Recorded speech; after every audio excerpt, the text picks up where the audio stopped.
be reviewing This Is Us, Season 2, Episode 2.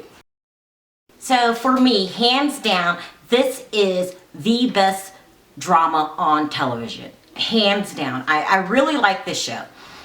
And what I like about it is, it's perplexed. It is not like a typical drama, which is, very dramatic, people dying and fire and all that. It's very down to earth, but it shows the perplexities of relationships, which is in what everybody on the planet has. Like, no relationship is simple. Like, nothing's just cut and dry about relationships. There's layers, there's unspoken words in every single relationship. And so that's what this show explores. I really, really love it. Because in real life, you can live in the same household as a person, have the same exact experiences, but each person has a different outlook on it. That's life. That's what makes life so complicated. Like, some things might not bother one person. Something else could really leave a lifelong effect on a person. So that's what I liked about the show. So the majority of this episode was the relationship between Kate and her mother. And the flashback scenes were about her father. And that's another thing. There's a lot of flashback scenes, but those storylines are just as powerful as the current day storylines. And then it makes you understand the character a little bit better if you can. But these characters are complex. So let's start with the dad. All of his flashback scenes was mostly about his struggles with alcoholism. Now, the dad is a great guy. Like, he's not so some bum that you can just hate. I mean, this is a nice guy. He takes care of his family. He loves his wife. He loves his children. But he struggles with alcohol, which makes that even more difficult. Because a lot of times, alcoholics can be, viewed as the villain. The a-hole. But there is such thing as nice, lovable drunks. Well, I mean, I hate to be mean, but this is life. This is what makes this show so great and so perplexed. Because if you looked into everybody's life, it's complicated. There's no cut and dry answers, and even the bad guy, there's layers to his story too. And so there is a such thing as a functional drunk. I hate to call him a drunk because I really like the guy. I mean, I do. But when you drink every day, isn't that, you're labeled a drunk. I feel bad calling him a drunk, but I love this character. I mean, Jack is just a great guy, and he wants to stop drinking. So they show his struggles. He tried to go to AA. He tried picking up boxing, but it just got a hold of him. Like, he wants to stop drinking. Then it shows how it was handed down generation to generation. Now, just because your dad is a drunk, does that mean you're going to grow up to be a drunk? I better use a different word because I really like this Jack's character. Just because your father has alcohol problem, does that mean you're going to have what? No. But what happens is problems get handed down through generations until there's a person strong enough to come along to break the chain. And so while it doesn't necessarily mean you're going to have alcoholism because your parent has alcoholism, it means that you're more familiar with it. And sometimes it can even be your comfort zone where you just kind of walk into the same traps that your parents had. And that's how we have generational problems. I mean, it's not just one family, it's every family in the world. Problems get handed down until someone figures out a way to break the chain. And so he's trying to break that chain, but he can't. But in the midst of all of this, he still has very good relationships with his children and his wife. So, you know, he's a lovable guy that's struggling with alcoholism. Now, I'm not glorifying alcoholism just because I like this character, but I could just see his struggles. I mean, that's life. It's not cut and dry. So while he's a drunk, I hate saying it, he's a lovable drunk, okay? With good relationships with his children, especially Kate. Let's talk about Kate. Now, Kate is an amazing sister to have. I mean, she's loyal, she's just the best. She's a really good girl. When they show the flashback scenes of her childhood, she seems to be her father's, when her father opens up to her, she always comforts him. She seems to feel relaxed around him, and sometimes the relationship is reversed. It's almost like she's the adult sometimes, you know, because she's very comforting, very loving to everybody except her mother. It's the oddest thing. And her mother's not mean to her. Her mother's not a jerk or someone you could say, yeah, you know, she's hateable. This is all in Kate's head with her mom. It reflects how she feels about herself. So she's overweight and in her head, you know, ugly. Her mom is thin and in Kate's head, beautiful.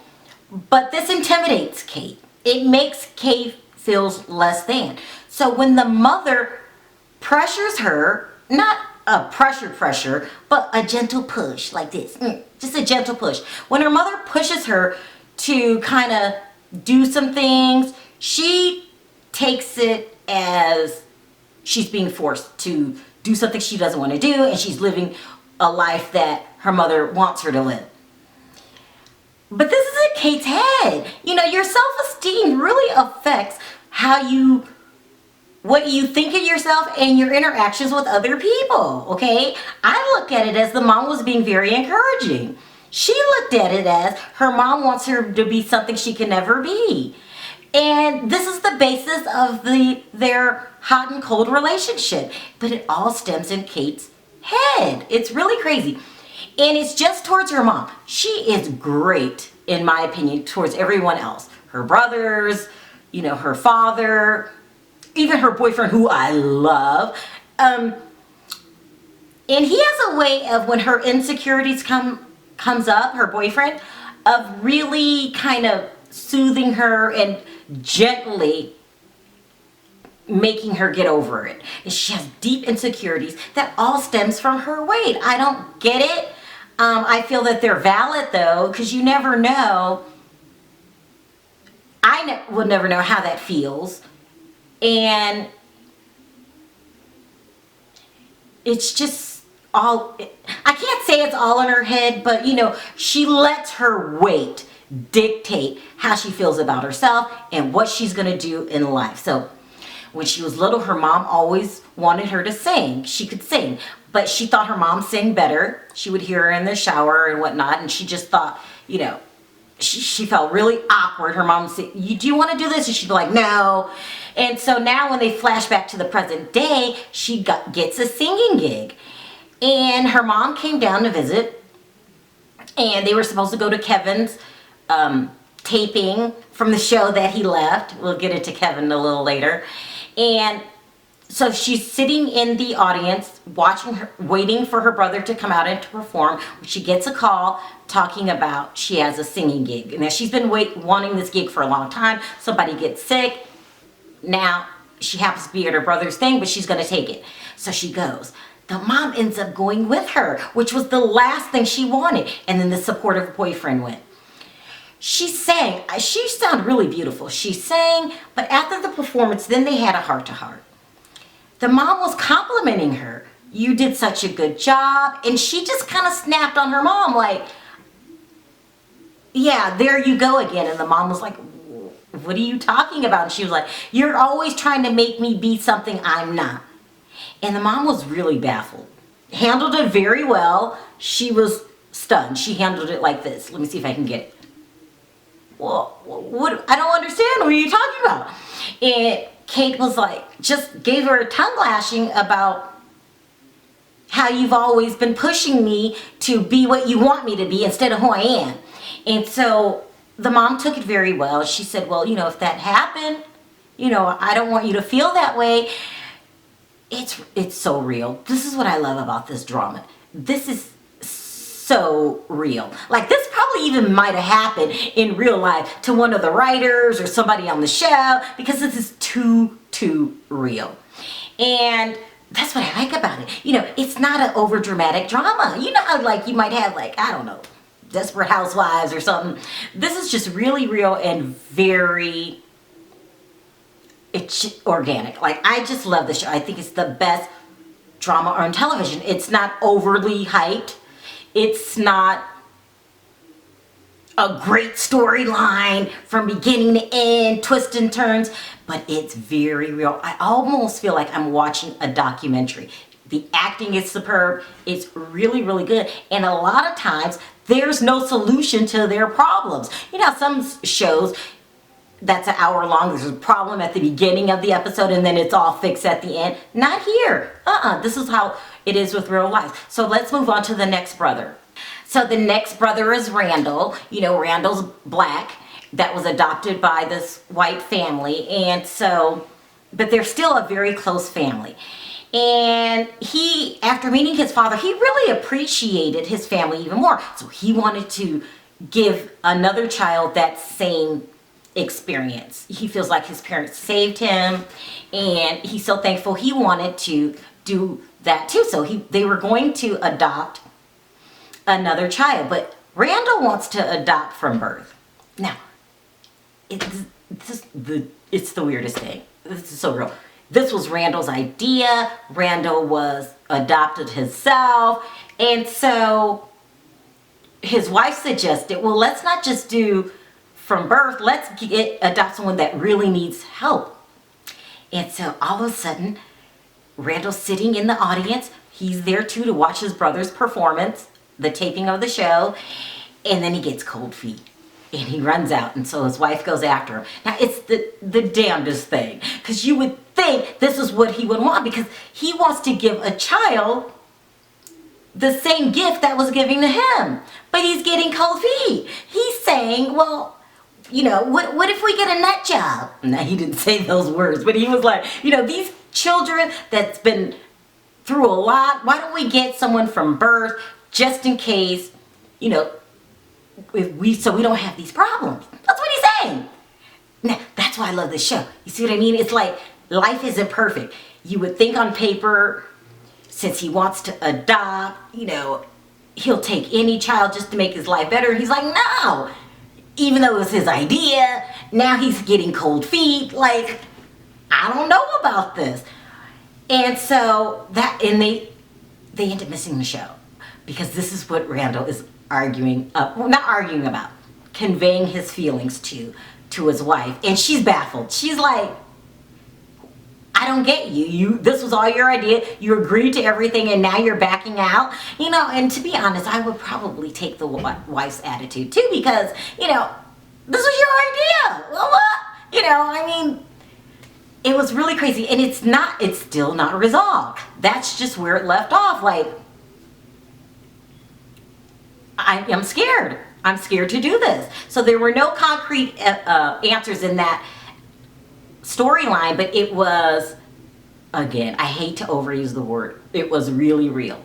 People's emotions go up and down. That's life. Up and down. Nothing's cut and dry. No one's always good. No one's always bad. I think, right? Like, no one's always bad. I think. But it was really good. And she just kind of soothed him, his wife, and said, we raise great children. We can do this too. So we'll see next episode if they're going to go through with it. Now let's move on to the next son. Now, Kevin is the most insecure person on the show. Worse than his sister. Are all actors insecure? I'm starting to think so. Is that mean? Yeah, that's mean. But, they have bad reputations, actors. So, he goes up and down. So this episode, he goes back to the scene of the crime, because remember last season, he quit on the set during taping. And so now they asked him to come back for the 100th episode taping. But, you know, he has moved on. He started in plays and he worked back up into where he was respected, because remember, he was hated. You know, you don't walk off the set and throw a tantrum because you don't like the script. Okay, so he's back and he wants to do really good because, you know, he kind of made a fool out of himself and he worked really hard to get back to where he was. But at the last minute, the writer or the producer changed the script and they wanted him to come out in a diaper. And I thought he was going to go into actor tantrum mode again. You know, these actors are the most, you know, I'm not going to say insecure. They're the most sensitive. That's a good word to call actors. Not all of them, but 99%. You do have that 1% that are not so sensitive. That's my word, sensitive. But he almost didn't do. He almost walked off again. He was saying, the producer's trying to embarrass me. But his girlfriend talked him through it. And guess what? It came out really good. I mean, actors. I don't know what to say. But I still like Kevin. I think he is a really real character on the show. Like, I like Kevin a lot. So let's move on to... So the last episode kind of wrapped up with the... Well, with Kevin, first of all, acknowledging to his sister-in-law that you guys weren't in the audience. He kind of smoothed her over, gave her enough courage to go and talk to Randall again about these adopted children. But the best part of the last episode was the mother. Okay, so I like me. First of all, Mandy Moore, who plays Rebecca, amazing. Like, I remember when Mandy Moore started out in music. Do you remember that Candy? She was 15. I'm missing you like candy, but she's just really turned it into a fabulous actress. And this is not an easy role. You have to play a younger version of Rebecca and then an older version of Rebecca. And in the older version, you have to look older. I don't know how they managed to make Mandy Moore, who's really, really pretty, look to be late 40s, early 50s, but they did it. And it was really, really good. She handled everything really well with her daughter's unexpected feelings of her.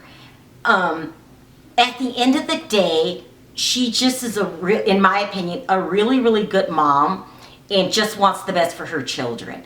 And so she shows up every so often. She visits them and, you know, they're broken now. Well, not really broken. There are scenes where every single one of them always miss the father. And so even though life has moved on, he is forever a part of their lives. That's how I like this show. I mean, it can get confusing at times by going in back and forth, back and forth, back and forth. And they take all day to answer some questions, like how did the father die in the fire? We still don't know that yet.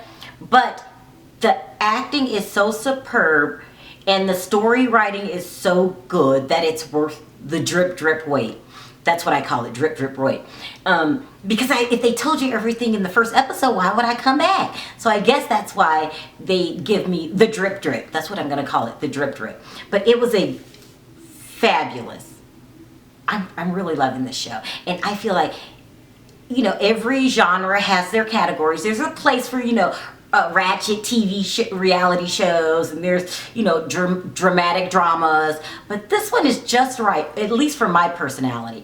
I love this show. I love the acting of the show. I love the storylines of the show. I love the realness, but most of all, I love how they show there's different layers to everyone's life, problems, and situations. It's so real that I can't take it. I love it, love it, love it. The acting is phenomenal. So I'll be back next week. Thanks for watching my review. Let me know in the comment section what you think of this show. Am I the only one that loves it? Or, you know, is there something wrong with me? Okay, let me know. And don't forget to hit that subscribe button for more reviews like this. Until next time, talk to you then. Bye.